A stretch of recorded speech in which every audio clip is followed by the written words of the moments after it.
Muito boa tarde, companheiros. Iniciando mais um Jornada às 5 aqui diretamente pela Causa Operária TV. Não se esqueça de curtir e compartilhar o vídeo com seus demais companheiros.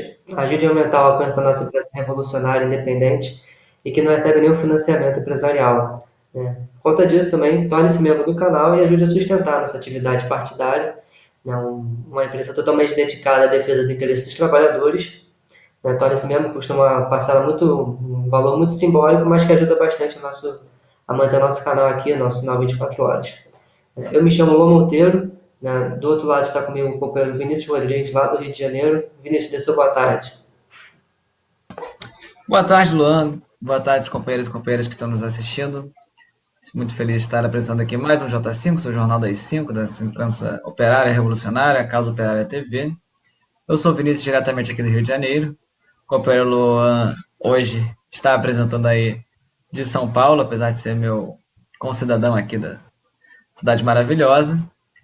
Então, bom, acho que ele tá alegre lá de prestando essa homenagem aí à nossa cidade irmã aqui do estado de São Paulo. Passar a bola aí para ele começar as primeiras notícias do dia. Bem, companheiros, como de costume, né, vamos tratar um pouco aqui do caso do coronavírus, né, da situação da pandemia aí a nível mundial, né, e também de casos do Brasil, né. Lembrando aqui que, já trazendo os primeiros casos, né, no Brasil a gente já chegou a 350 mil mortes, né, o número segue aumentando de forma exponencial, né, a gente está batendo recordes aí de mortes diárias, coisas de 2, 3 mil pessoas morrendo por dia, o que demonstra que o vírus está longe de estar sendo controlado. E bom, além disso, temos alguns dados aqui para poder expor também, né, de que mais da metade da população mundial vive em países com ritmo acelerado, né, ou com um alto nível aí de contaminação do Covid-19. Né, 60% dessa população ainda vive em lugares onde o ritmo de contágio segue acelerado, ou seja, não há sequer algum tipo de controle, né? São lugares onde a coisa está no estado bem grave da pandemia. É o que é também o caso do Brasil, né? O Brasil aí está batendo um recorde aí de mortes, inclusive. Né? O volume de pessoas mortas no Brasil tem sido bem significativo. Né? E nesses países aí que ainda seguem com esse ritmo acelerado, né? Você vê que é mais da metade da população mundial, destacam-se aí países grandes também. Né? Os principais afetados são a Ásia e a Europa, mas dentre países importantes aí a gente poderia destacar a Índia, a Alemanha, a França e a Argentina. Esses números aqui são mais um dos que a gente costuma trazer aqui semanalmente, né? A gente denuncia com bastante frequência na nossa imprensa como um todo. Eles evidenciam aí a crise que o sistema capitalista tem em relação ao coronavírus. Né? Não há uma iniciativa nenhuma para poder resolver de fato o problema, não há uma preocupação com a testagem e com uma vacinação efetiva para a população. Né? A gente pode ver pelos números que, mesmo países muito desenvolvidos, que têm condições econômicas de arcar com a situação da pandemia, de procurar resolver o problema de alguma forma, não fazem porque, no final das contas, se trata de um problema político, como a gente costuma destacar aqui com bastante frequência. Né? Se houvesse esse interesse, né, como a gente pode ver, existem países onde há algum interesse de tratar da população, como o caso da Venezuela, como o caso de Cuba, que tiveram aí pouquíssimos casos, mesmo sendo países economicamente muito mais atrasados e que sofrem embargos do imperialismo, né, tem todo tipo de pressão econômica para não conseguir fazer, né, esse tipo de coisa, mas procura fazer porque se trata sobretudo de um problema político. Né? Esses dados aí são mais uns aí para poder evidenciar a crise do regime capitalista, né, a falência do capitalismo, que não oferece nenhuma alternativa para uma pandemia que até agora, um ano depois, a gente sequer conhece o vírus, sequer sabe o que está acontecendo. Né? A gente não tem nem como mensurar direito como combater o vírus. Né? A gente está totalmente perdido. Né? Os governos mais desenvolvidos aí não oferecem nenhuma alternativa e é mais ou menos isso. Eu vou passar para o companheiro Vinícius fazer os comentários também.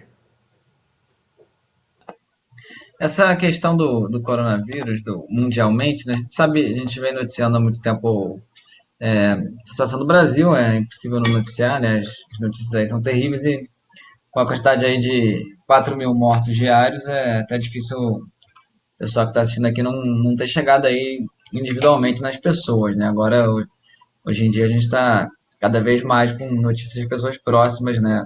Sofrendo aí com Covid, pessoas morrendo, né? E o número tende a piorar cada vez mais.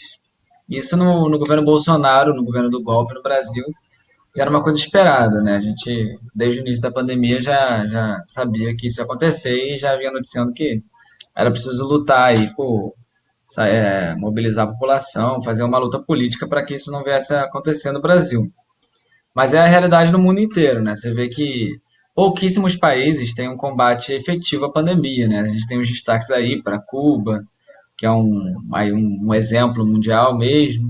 Alguns países também tratam relativamente bem, né? Como a própria Venezuela, com o governo Maduro, fez mesmo estando aí sobre ataque dos Estados Unidos e não sendo um Estado operário como Cuba, mesmo assim conseguiu levar adiante um combate à pandemia relativamente bem feito, com pouquíssimas mortes lá, relativamente, né? Temos aí o caso da China, o caso do Vietnã, você vê que são exceções, né? Agora, no mundo inteiro, passou um ano e a gente não vê avanço nenhum, né? A gente espera que Brasil, Equador, que a gente vai noticiar, né? Os países da África tenham aí uma enfrentem mal a pandemia, né? São lugares aí capazes governos capazes de imperialismo que querem destruir os países, saquear os países e, como no Brasil, não vão fazer nada para combater a pandemia. O que mais impressiona, na verdade, são os países ricos, né? Isso que impressiona, né? Na Europa, na Estados Unidos, a pandemia não está nem longe de acabar, né? Está nem perto de acabar. Não está nem perto de acabar. O negócio lá é vacinação, apesar de não ser tão ridícula quanto a do governo Bolsonaro, não, assim, não é muito diferente, né? Você vê na Alemanha, na Espanha, na Itália, na França, os índices de vacinação são baixíssimos, né? Isso porque a vacinação em si já é baixa nos países que vacinam muito, né? Como Inglaterra e Estados Unidos. Não chegaram a vacinar aí metade da população com as duas doses, há muita gente vacinada só com uma dose. Até nos países de referências, o negócio está sendo mal feito. Agora, o que impressiona é o estrago que está fazendo no mundo inteiro, né? Mostrando aí que no atual regime do imperialismo, que estamos atualmente, né, que governa o mundo inteiro, os grandes monopólios, o setor financeiro, os monopólios das empresas, eles não querem tratar o Covid no mundo inteiro, né? Eles levam esse desastre internacional que a gente está vendo. Com um ano de pandemia, com diversas vacinas que foram criadas aí no mundo inteiro, com já tem aí estudos, já tive muito tempo para saber como se trata a pandemia. Ainda assim, mais da metade da população mundial está vivendo aí nessa situação de piora, né? Situação terrível que a gente sabe, a gente tem essa noção sendo brasileiro, né? A gente vê os números piorando todos os dias, não tem expectativa de mudar. Isso aí é basicamente o mundo inteiro na Covid hoje em dia, né? É uma demonstração da falência total do capitalismo, né? Você vê que um pequeno estado que tem um estado operário, né, um estado que fez uma revolução socialista, que não foi derrotado até hoje, que é Cuba, dá um show aí de demonstração de como um governo que realmente se importa com a população, né, ele leva adiante o combate a uma pandemia, né? E olha que Cuba é um país extremamente atrasado. Então é um gostinho de socialismo, né? Se a gente vivesse de fato no socialismo, que precisa ser uma coisa mundial, o Covid ia ser de fato, como disse o presidente fascista, apenas uma gripezinha, né? Se a gente tivesse uma revolução socialista e de fato tivesse um combate à pandemia. Mas na decadência que a gente vive atualmente, os números são terríveis no mundo inteiro.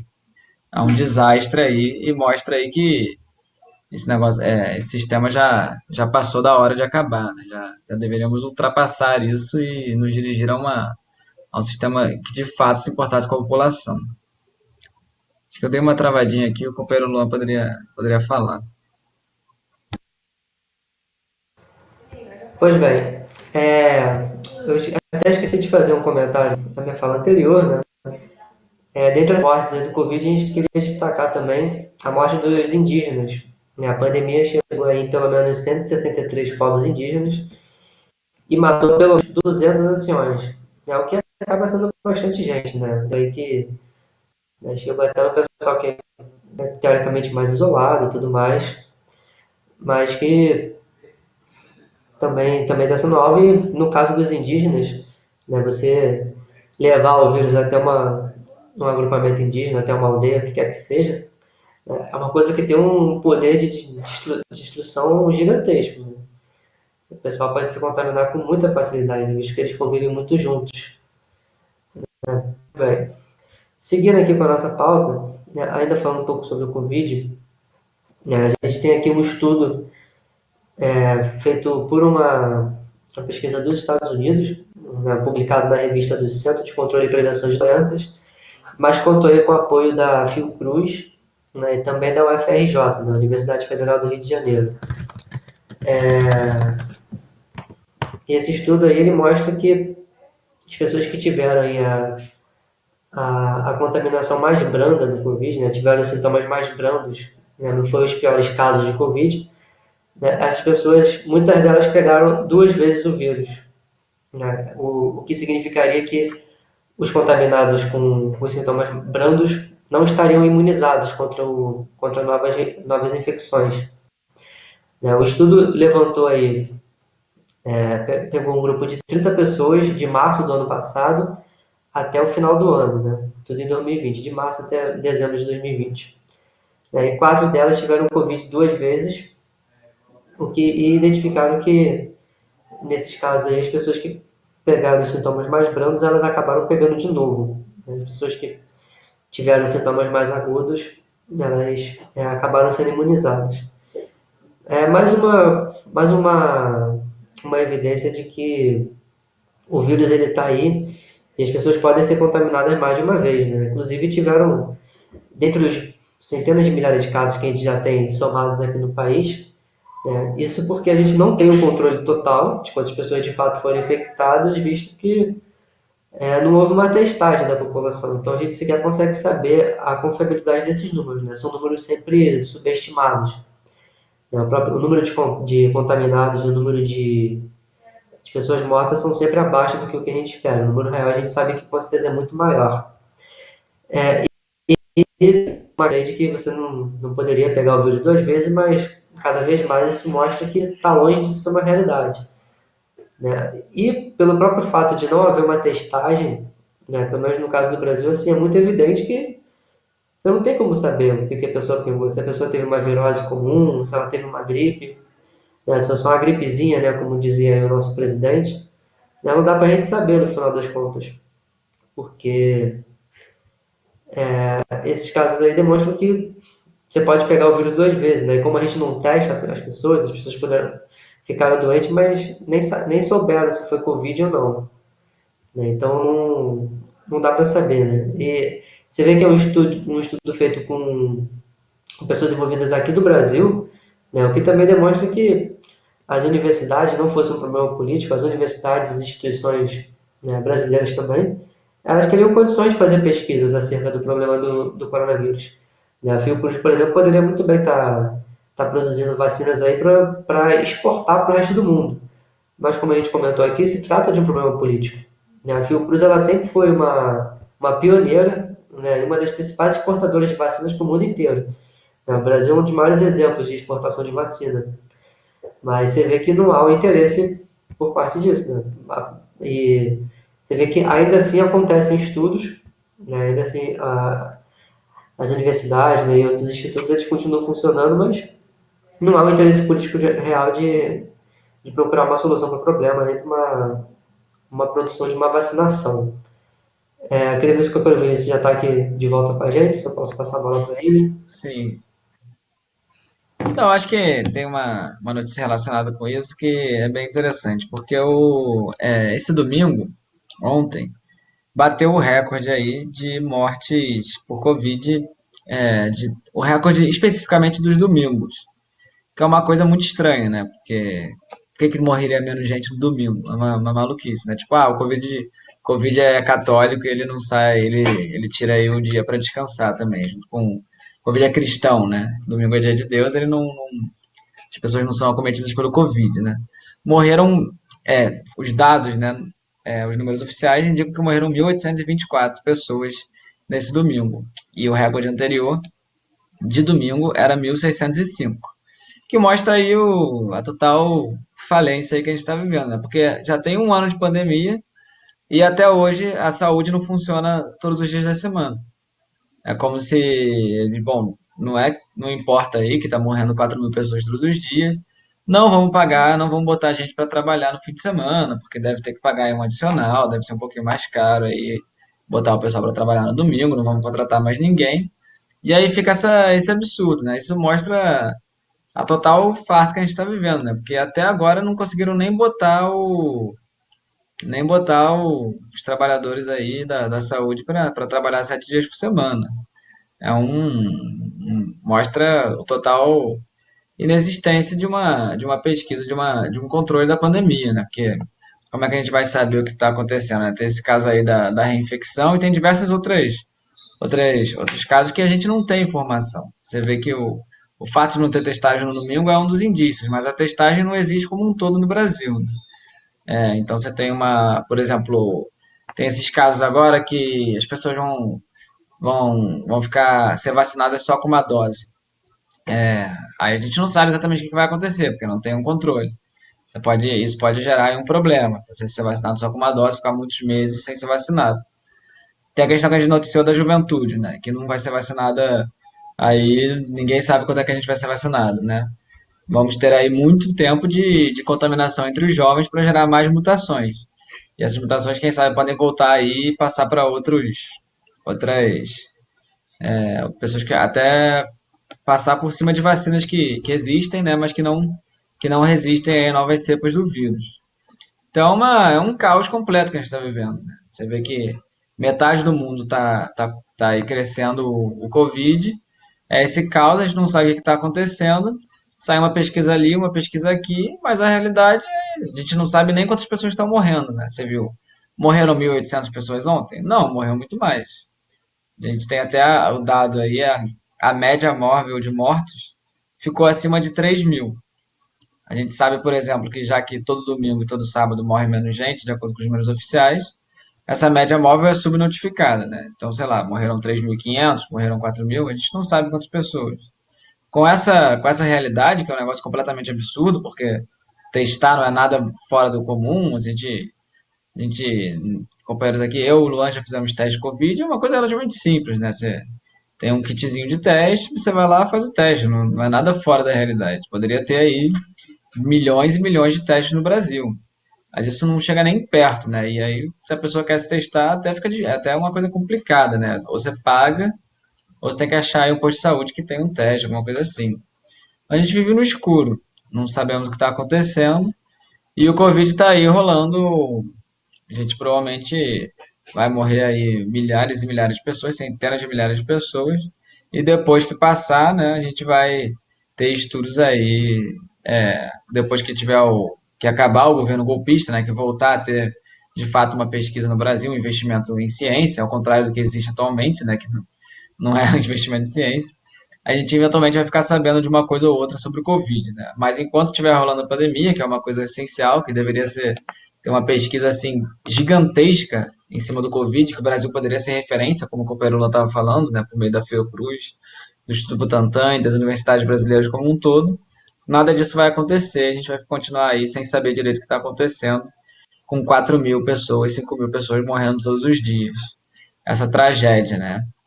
Enquanto isso acontece, né, as empresas privadas, como o metrô de São Paulo, dão uma contribuição aí para melhorar a situação do Covid, né? O companheiro Luan vai comentar. Exatamente. Como a gente destaca aqui, o problema do coronavírus está longe de ser resolvido e sempre pode piorar, né? Nada é tão ruim que não possa piorar.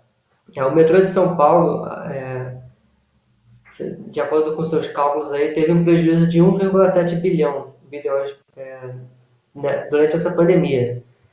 Né? Não, isso não é só no metrô de São Paulo, né? Vários outros metrôs e trens aí, Brasil afora, todos eles também passaram por esse mesmo problema diante da pandemia, né? E qual que é a solução para quando há um prejuízo desse para a empresa privada? É cortar o serviço, né? E cortar o serviço de transporte público em meio à pandemia significa uma coisa, é colocar o pessoal como sardinha enlatada, como já está acontecendo. Eu sempre gosto muito de comentar o caso aqui do Rio de Janeiro, que a primeira medida da pandemia foi cortar o bilhete único dos universitários e logo depois foi reduzir as frotas de ônibus. Né? Então todo mundo tinha que obrigatoriamente pegar ônibus lotado. Né? Eu, infelizmente, tive essa oportunidade de pegar ônibus logo no começo da pandemia e era uma coisa caótica, porque todos eles estavam absurdamente lotados, né? Com pessoas em pé, né? Muito para além da capacidade normal. Então você vê esse prejuízo aí numa empresa privada, obviamente quem vai sofrer vai ser a população. Né? Já houve aí esse corte dos trens, né? Aumentando aí o tempo de espera, que obviamente causa mais aglomeração nas estações de trem. Né? Tem alguns destaques aqui, no caso da linha verde, né, que opera na Avenida Paulista, ele rodou com 8 trens a menos do que o comum, né, uma redução de 27 para 19 trens. Né? A linha vermelha também teve uma redução de 3 ônibus. A linha azul e a vermelha teve uma redução de cerca de 17% do total das partidas diárias. São vários pequenos golpes aí que a população vem sofrendo.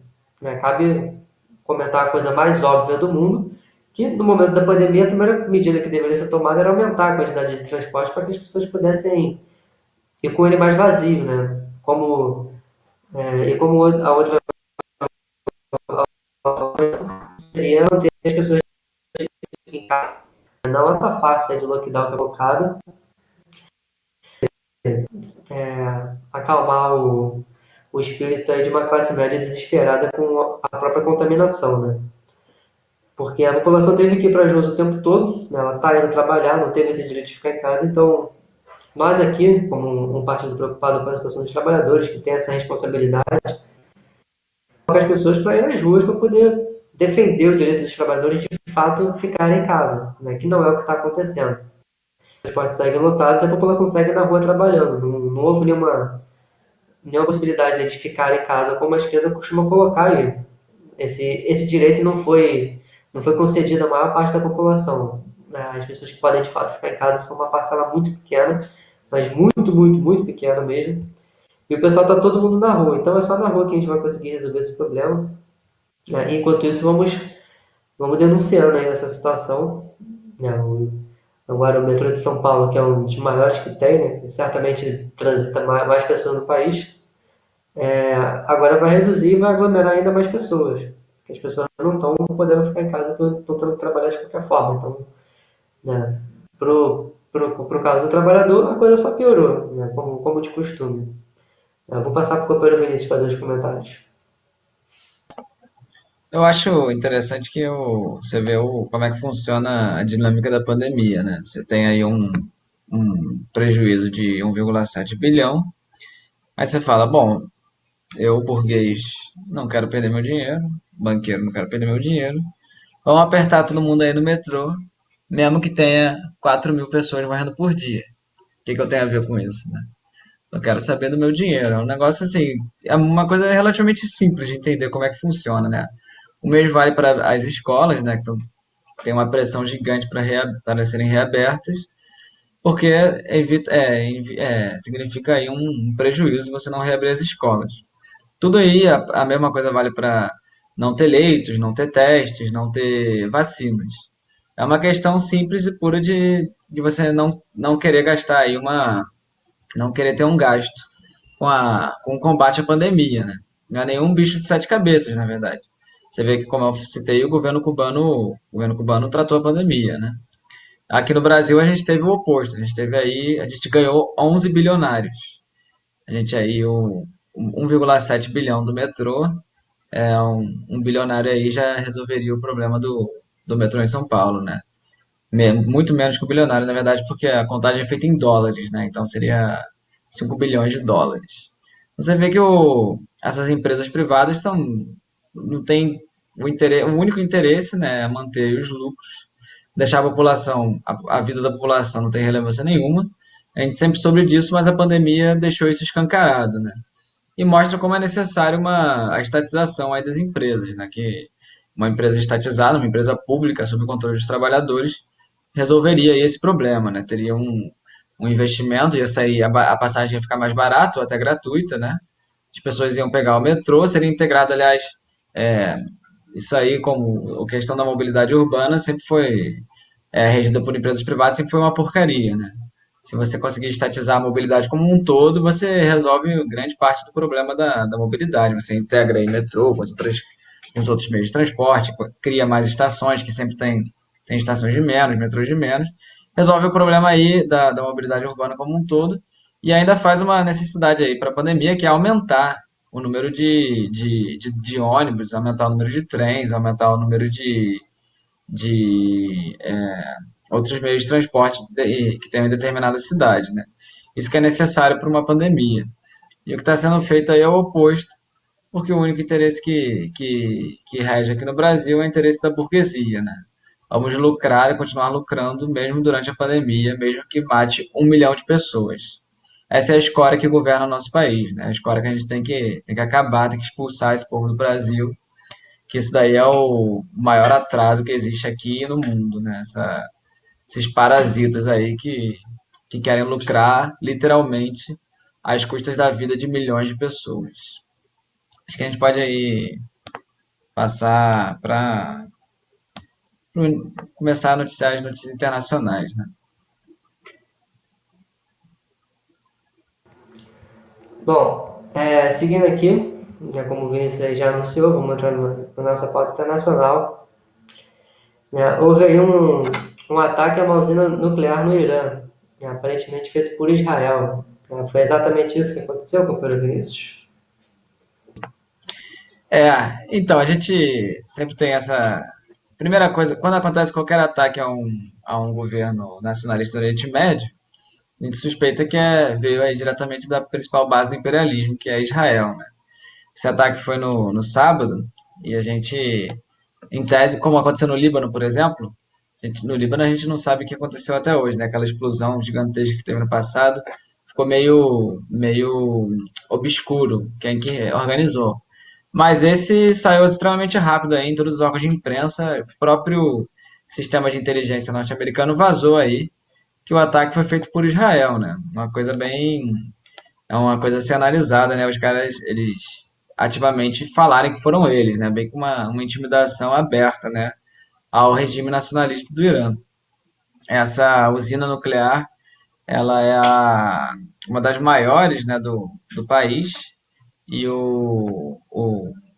ela teve um cyberataque aí organizado aí por hackers, né? Como a gente viu agora que os hackers têm uma capacidade aí de causar estragos, né, no mundo inteiro.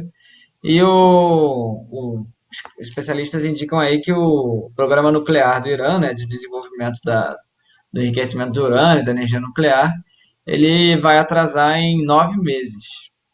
E os ataques ao Irã são uma coisa assim pavorosas, né? Você vê que há pouco tempo, né, em novembro do ano passado, o pai aí do programa nuclear do Irã, o Mohsen Fakhrizadeh, também foi assassinado. Quer dizer, foi assassinado aí com suspeita de que foi o governo israelense, né? Ou seja, você vê, tem aí um físico aí, um físico especialista em ciência nuclear, de física nuclear, que criou aí as bases desse programa no Irã, sendo assassinado por Israel. Depois você tem uma sabotagem aberta a essa usina, e você tem aí diversos ataques, né, a esse programa feitos pelos Estados Unidos, né? A gente teve até uma história, né, que o governo Lula articulou aí um programa um programa nuclear, um acordo aí para os Estados Unidos parar de atacar Israel, mas foi negado pelo Obama. O Obama ignorou aí o acordo desenvolvido pelo governo Lula. E claramente uma fere aí a soberania do Irã, né? Um ataque. O país deveria ter o direito de desenvolver energia nuclear se ele quiser, né? Porque que você não pode. O único país que pode ter ciência nuclear é os Estados Unidos e os outros países que têm bomba atômica hoje em dia. é uma coisa completamente absurda, né? É uma política de transformar o mundo em refém. Você tem a bomba atômica, ninguém mais pode ter a bomba atômica, para a gente poder sempre te ameaçar. E no caso do Irã, né, a princípio é uma questão de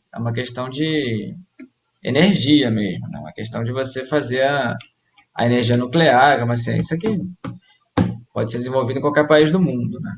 Então esse ataque imperialista aí mostra que o imperialismo tá aí com as suas garras no Oriente Médio, como sempre, né? A gente vê aí 10 anos de aniversário da Guerra da Síria, a gente vê o ataque aí ao Iêmen, os ataques aí aos outros países do Oriente Médio e um negócio constante, né? Conforme a crise capitalista se intensifica, eles tentam agredir cada vez mais os países ricos aí que não riquíssimos em recursos naturais, né? O petróleo principalmente nesse caso, né?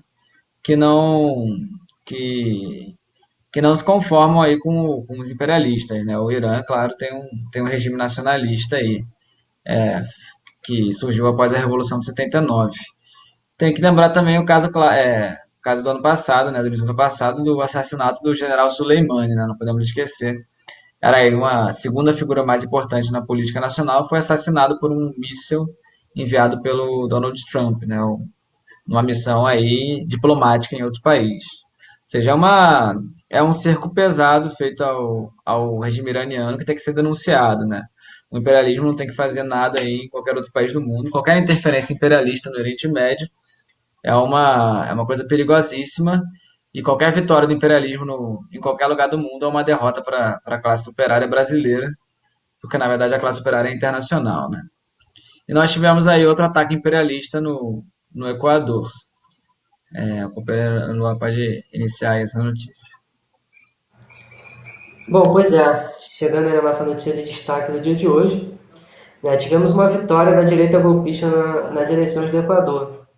Essas eleições aí que já são amplamente denunciadas pela fraude, né, que foi operada, e a fraude já começa há muito tempo, né, desde o começo já que o antigo presidente do Equador, né, Rafael Correa, uma das principais lideranças do país, estava exilado, né, foi impedido de concorrer, né, e agora para a direita poder vencer as eleições de uma forma democrática, né, com muitas aspas, tiveram aí que recorrer a lockdown em lugares onde a esquerda era preferida, né? Que já evidenciei que foi toda uma farsa montada, né? E eu vou passar para o companheiro Vinícius comentar isso aí em profundidade. O caso do Equador é muito importante porque se abriu aí um mito na esquerda de que a democracia aí poderia acabar com os golpes, né? Os golpes de Estado da América Latina, por causa dos casos da Bolívia, onde o candidato da esquerda ultramoderada venceu, e do Chile, onde a Constituinte foi aprovada no Congresso. E aí se abriu esse mito. Mas agora rapidamente acabou, né? Porque a gente tem aí o caso do Equador, que é um caso clássico do golpismo aqui na América Latina, né? O presidente Lenin Moreno. A gente viu aí como ele tratou a população nos últimos anos, o país está numa pobreza extrema, o Covid lá, a gente teve aí aqueles vídeos terríveis de pessoas mortas nas ruas por causa da ingerência do governo golpista do Lenin Moreno. Tivemos aquelas grandes mobilizações no ano de 2019, né, atacadas duramente pela polícia. E agora, nas eleições, o candidato mais popular, né, o candidato que governou o país por alguns mandatos, que é o candidato mais popular, semelhante ao companheiro Lula, né, o Rafael Correa, ficou exilado porque estava sendo perseguido por uma operação semelhante à Lava Jato, né? Ele foi proibido de ser candidato e proibido de ser vice. Não deixaram ele participar da eleição de forma alguma, né? E botaram aí um candidato na verdade, partido do Rafael Correa poderia ter lutado mais, mas o que eles acabaram fazendo foi botando um candidato aí moderado, né? Ao estilo do que foi feito com o Haddad, aqui no Brasil. Só que mesmo assim a situação era tão crítica que ele estava aí quase vencendo lá as eleições, mesmo sendo um candidato ultramoderado, né? Porque não é fácil você emplacar um candidato de direita.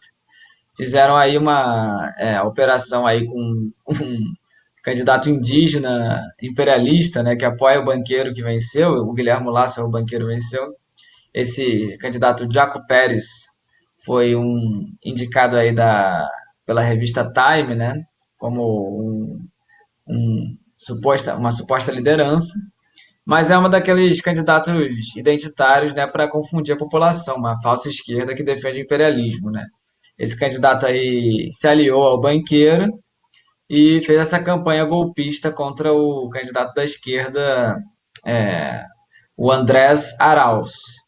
É, o imperialismo aí é interessante é bom comentar, né, que esse candidato Jaco Pérez, ele foi indicado nessa mesma revista que o Guilherme Boulos, né? Tivemos até uma notícia, o jornalista Brian Mir, ele noticiou esse paralelismo, né, que é uma coisa, um paralelo, um negócio bem, muito parecido, né, a posição do Boulos com a posição do Jaco Pérez, que é você ser uma esquerda anti-PT no Brasil, né, e anti-Correia no Equador, uma esquerda aí para confundir a luta contra o golpe e beneficiar os golpistas, que é o que foi feito lá no Equador, né, o presidente, com todas essas manobras, né, que foram feitas, o presidente Lenin Moreno, ele decretou esse estado de exceção aí com o suposto motivo sendo a pandemia, né? Porque ele se importa muito com a saúde da população. E aí, estranhamente, os locais aí onde o lockdown era mais intenso, era justamente os lugares onde tinha mais votos na esquerda, né? Que é basicamente a maioria do país, porque o candidato Rafael Correia tinha uma ampla maioria aí nas pesquisas, né? E o resultado agora indica que o Guilherme Lasso ganhou com 52% dos votos. Você vê que tem uma manobra gigantesca, né? Eles proíbem o candidato mais popular, eles fazem estado de exceção, eles manobram aí com setores direitistas da população indígena, fazem uma campanha direitista e quase perderam a eleição. E ainda tem a própria questão da fraude, né, que a gente não pode descartar, porque num governo golpista não dá para confiar aí que eles vão deixar aí entregar o governo de mão beijada assim, né? E esse foi o resultado, 52% com todas as manobras, uma possível fraude aberta, né, mas não precisamos de fraude maior do que a retirada do Rafael Correa das eleições, né? Da mesma forma que a gente não precisa de mais nada além de afirmar, falar que o Lula foi retirado das eleições de 2018, para afirmar que a eleição de 2018 foi uma fraude, né? Você tira o candidato mais popular do país ilegalmente das urnas. Isso é uma farsa completa. Isso mostra aí que a conjuntura do golpe, né, o golpismo na América Latina não tem essa saída eleitoral aí, como as pessoas estão falando.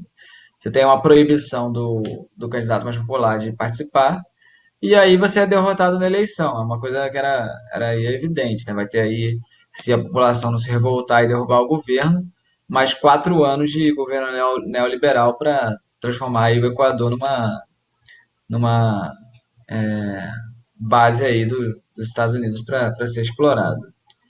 Acho que o, essa questão, né, do Equador lembra muito a situação brasileira e mostra que, assim como para os trabalhadores do Equador, trabalhadores da América Latina e do mundo como um todo, como a gente citou agora o Irã também, que está sendo atacado pelo imperialismo, a única saída aí para derrotar a direita, para derrotar o imperialismo é mobilizar, né? É sair às ruas. Os trabalhadores do Equador, a única saída que eles tinham seria ter mobilizado aí para pro Rafael Correia ter sido candidato, né? De fato, candidato para unir os trabalhadores, possivelmente poderiam ter puxar. Agora eles poderiam puxar, né, um fora laço, novas eleições com Correia candidato, assim como nós puxamos aí o fora Bolsonaro, novas eleições com Lula candidato. Acho que o paralelismo se aplica aí. E aqui no Brasil é a mesma coisa, né? Só com a mobilização que a gente vai derrotar o golpe de Estado.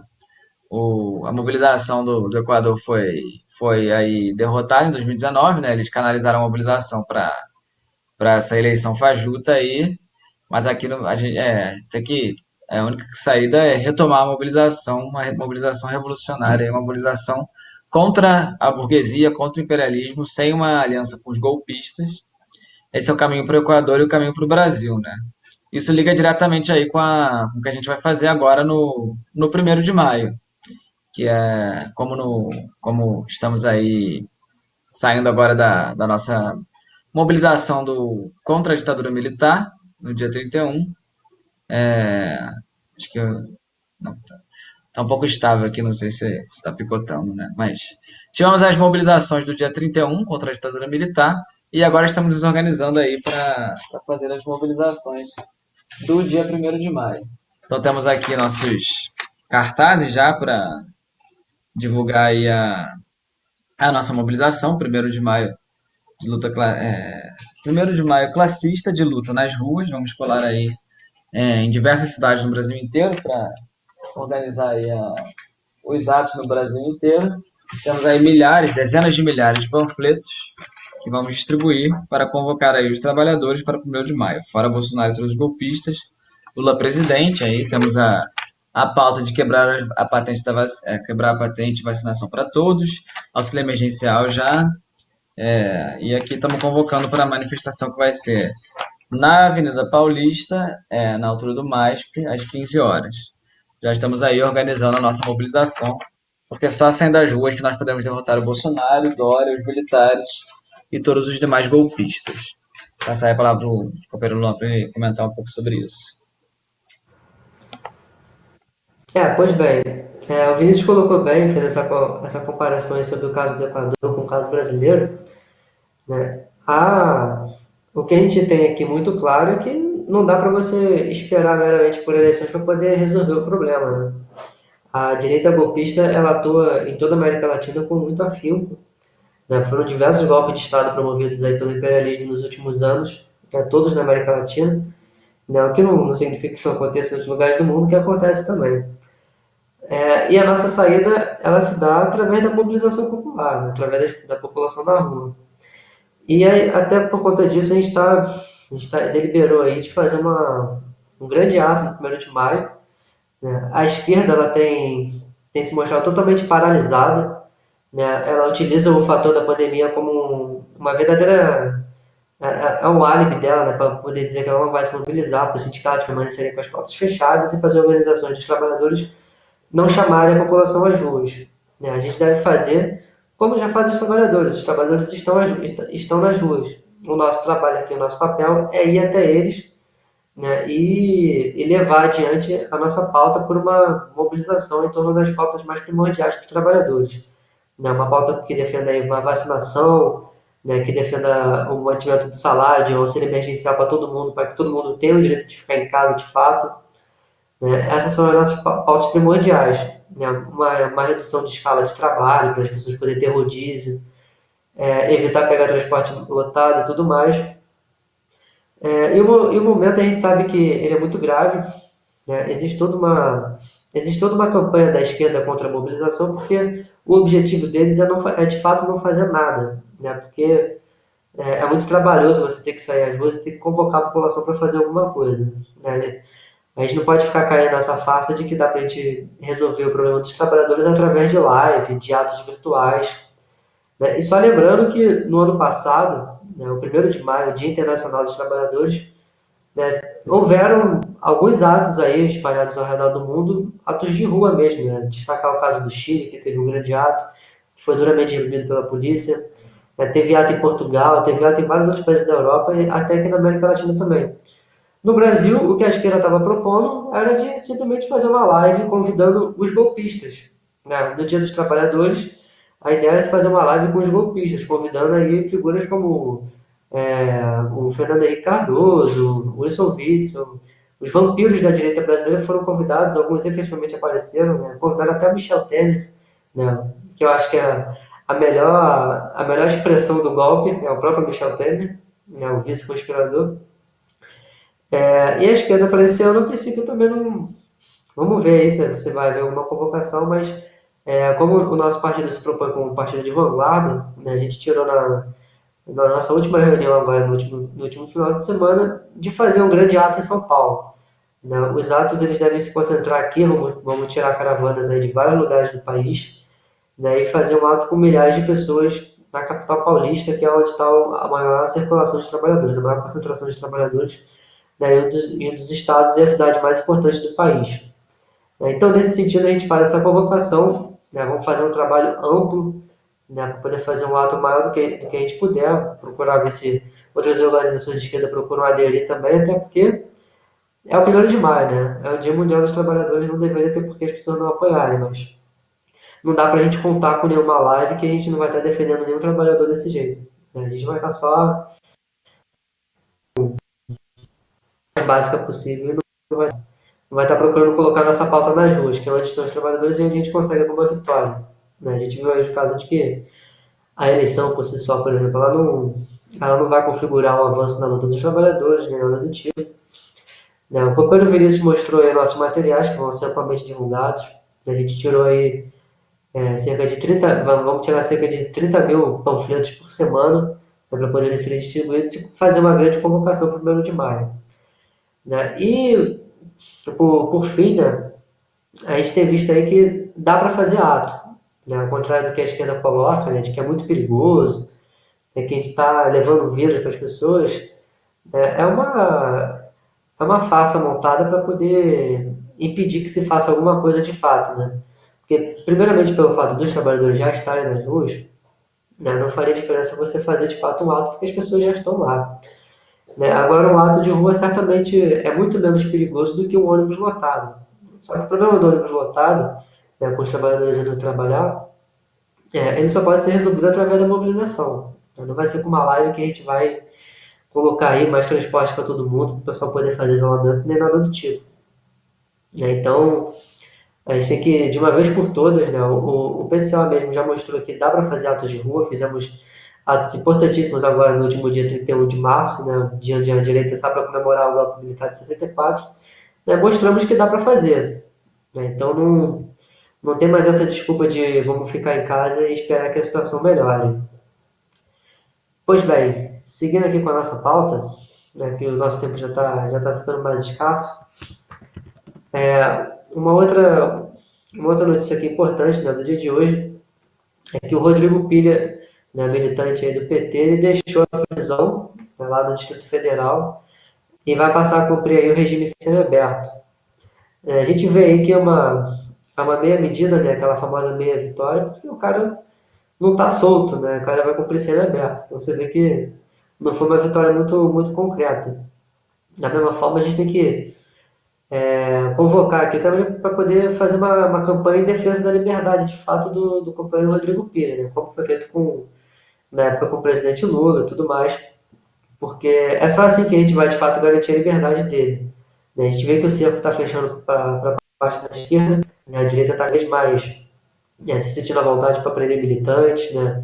Prender inclusive há pouco tempo com base na Lei da Segurança Nacional. O ataque da direita tem sido grande e para poder desmontar esse ataque da direita é só com o povo na rua. Não existe outra alternativa. O método tradicional de luta dos trabalhadores é a mobilização nas ruas.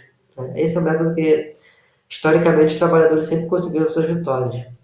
Já vou passar para o Procura Vinícius ver se ele quer fazer um comentário aqui a respeito do caso do Rodrigo Pilha. O caso do Rodrigo Pilha mostra aí o endurecimento do regime, né, no governo Bolsonaro. Ele estendeu uma faixa, Bolsonaro genocida, e agora está indo pro semi-aberto por ter feito isso, né? Ficou preso aí quase um mês e agora não está inocentado. Ele ainda é culpado aí por ter estender uma faixa, mas está indo pro semi-aberto. Isso é o Bolsonaro. E aí os setores aí da direita, isso foi enquadrado na Lei de Segurança Nacional, né? E os setores da direita, da direita tradicional, né, não do bolsonarismo, eles estão supostamente indo contra a Lei de Segurança Nacional. Mas é uma farsa, né? Eles querem editar aí um pouquinho essa lei. Eles viram que o Bolsonaro ficou feliz que vamos lembrar da história, né? Quem começou com esse negócio aí foi o Alexandre de Moraes a usar essa lei, o fascista do STF. E aí o Bolsonaro começou a usar aí para atacar os ativistas da esquerda e, se não me engano, chegou a ameaçar e usar em certas coisas da direita, como o Felipe Neto. Não lembro exatamente da história completa, mas houve aí essas ameaças. E aí a direita tradicional está tentando controlar a lei, né, de uma forma bem cínica, que eles falam que não tem que ser lei de segurança nacional, tem que ser lei de defesa do Estado Democrático de Direito. Que é um negócio ridículo, né? Você pega uma lei ditatorial e bota aquela lei de defesa do Estado Democrático de Direito. Não é assim que você não pode usar uma lei fascista para defender o Estado Democrático de Direito. É uma farsa completa, né? O que você vê é que você quer tirar aí a capacidade do Bolsonaro de usar e deixar aí essa lei de segurança nacional para defender os democratas, né? Que é o João Dória, o Michel Temer, essas pessoas aí, eles que têm que ser os únicos aí que podem reprimir a população. O próprio Alexandre de Moraes, né? O Alexandre de Moraes seria aí o Estado Democrático de Direito, o STF. Já o Bolsonaro, não, ele não pode usar a lei. É uma disputa da burguesia para ver quem tem o bastão da repressão aí.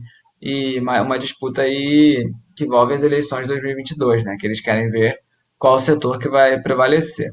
Mas em relação à repressão ao povo, à classe trabalhadora, não é difícil aí você diferenciar Alexandre de Moraes, né, o homem da Secretaria de Segurança do Estado de São Paulo, ou seja, né, o responsável aí pela morte de centenas de pessoas, pela prisão de milhares de pessoas, e o Bolsonaro. Você não sabe exatamente quem é pior nesse quesito, né? Eles estão fazendo essa disputa aí sobre a Lei de Segurança Nacional, é uma demagogia também para o negócio não pegar tão mal, porque a Lei de Segurança Nacional é claramente uma lei da ditadura militar, né? Querem mudar o nome, mas não vão mudar o conteúdo, a essência dessa lei, né?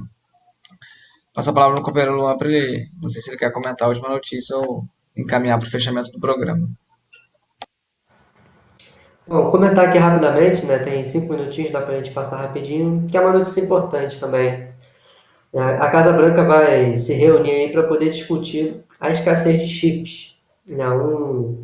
Essa escassez de chips ela acaba configurando aí uma deficiência na produção tecnológica, na produção automobilística. Né? E no caso do setor dos automóveis, né, há uma preocupação aí de que vai ter um grande ataque, né, nesse setor, né, um dos setores mais fundamentais, né, para a economia. Né? Um setor que envolve bastante dinheiro, né? Então, é uma parte muito importante da indústria. Né? Então, essa falta de chips aí, né, pode inviabilizar a fabricação de mais de 1,2 bilhão de veículos. Né? Isso aí é um problema que você vai ver em todo mundo, né? Uma coisa que vai afetar a produção de automóveis em todo mundo e que configura vários problemas. Né? Primeiramente, para o próprio desenvolvimento, né, de cada país. Né? O desenvolvimento da indústria ele significa aí uma série de coisas, né? Inclusive emprego. Né? É o próprio desenvolvimento nacional, né? Que acaba influenciando a economia nacional, né? Por completo. Né? Você acaba abrindo mais oportunidade de emprego em todas as formas. Né? Então, os trabalhadores aí das empresas automobilísticas já estão bem ameaçados. A gente viu aqui no caso brasileiro que são várias e várias fábricas sendo fechadas, né? O serviço está sendo parado. Né? O que demonstra a falência do capitalismo, né? E a decadência que a gente está vivenciando de um sistema global que já não tem mais como segurar mais nenhuma ponta, né? Vou ver se o companheiro Vinícius quer fazer um comentário rapidamente e aí a gente já parte para encerrar o programa aqui. Lembrar que essa debate que está tendo nos Estados Unidos, né, da falta de semicondutores, como é que eles vão combater isso daí, cancelou lá os turnos de produção, né, dos operários lá da GM. E aqui no Brasil também, não me recordo qual das fábricas paralisou os turnos, mas essa escassez está no global, paralisou aqui turnos também no Brasil.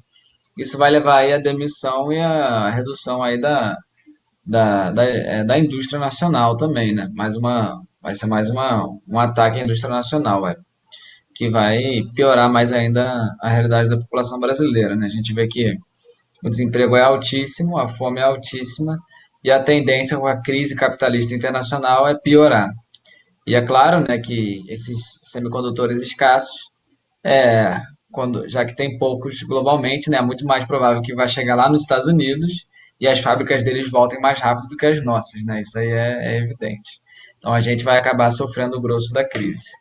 Mas infelizmente nosso tempo está acabando, né? Já está 5, então vou me despedir. Semana que vem estarei de volta aqui nesse mesmo horário, às 5 horas da tarde. Agradeço a todos os companheiros que nos assistiram e passo a palavra aí para o camarada Luan. Bem, companheiros, estamos chegando aqui a mais um final do programa Jornal das 5, né? O seu Jornal da Tarde aqui da Causa Operária TV, sempre trazendo as notícias mais movimentadas do período da tarde, novidades do dia.